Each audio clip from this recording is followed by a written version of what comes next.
Di sini saya menyampaikan rangkuman materi Pre-Learning Management Business pada PLDP 1 Angkatan 11 tahun 2023. Di dalam pelajaran manajemen bisnis ada 3 hal yang harus kita ketahui, yaitu 1. Perencanaan strategi, yang kedua implementasi strategi, dan yang ketiga strategi kontrol manajemen. Yang pertama, perencanaan strategi.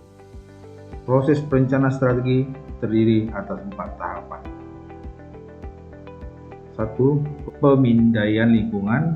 Pemindaian dilakukan di lingkungan eksternal dan internal perusahaan. Lingkungan eksternal mencakup aspek-aspek yang dominan pada masing-masing bisnis atau industri. Sedangkan lingkungan internal mencakup sumber daya dan organisasi perusahaan. 2. Formula strategi. Sebelum merumuskan strategi, kita harus menentukan misi dan tujuan yang jelas terlebih dahulu yang hendak dicapai oleh organisasi. Setelah misi dan tujuan ditentukan dan informasi lingkungan dikumpulkan secara akurat, barulah dirumuskan strategi yang tepat untuk mencapai misi dan tujuan dengan mengoptimalkan sumber daya yang dimiliki perusahaan. Strategi yang sudah dirumuskan dituangkan dalam bentuk kebijakan perusahaan. Yang ketiga, implementasi strategi. Buatlah program kerja untuk menetapkan kebijakan perusahaan di lapangan yang disesuaikan dengan anggaran dan prosedur perusahaan. Yang keempat, evaluasi dan kontrol. Memonitor proses dan hasil. Lakukan koreksi segera apabila terjadi hal yang tidak sesuai dengan rencana yang sudah ditetapkan.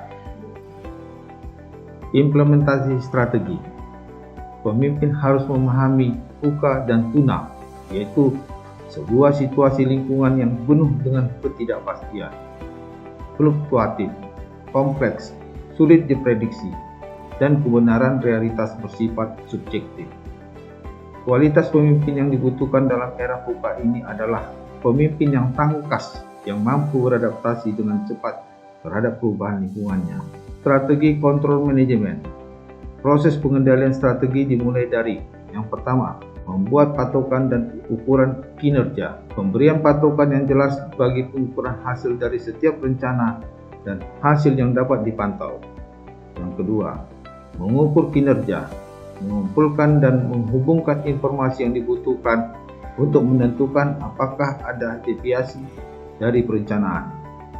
Yang ketiga, menafsirkan informasi dan mengambil tindakan korektif. Bandingkan kinerja dengan standar. Jika muncul penyelewengan, pemimpin harus meneliti kesulitan-kesulitan dan menemukan jalan keluar. Parameter kendali strategi terdiri atas 4 aspek, yaitu yang pertama, aspek pemasaran mencakup tentang produk, distribusi, harga, dan promosi. Yang kedua, aspek produksi mencakup biaya, kualitas, waktu penyerahan, dan fleksibilitas. Aspek keuangan mencakup ROI, EPS, WACC, pertumbuhan dan risiko. 4. Aspek SDM mencakup kepuasan kerja, prospek karir, tekanan psikologis, kesehatan, keamanan, dan penghasilan. Demikian yang bisa saya sampaikan dalam Pre-Learning Management untuk menyelesaikan tugas pada PLDP 1 Angkatan 11 di LPP Agro Yogyakarta. Terima kasih.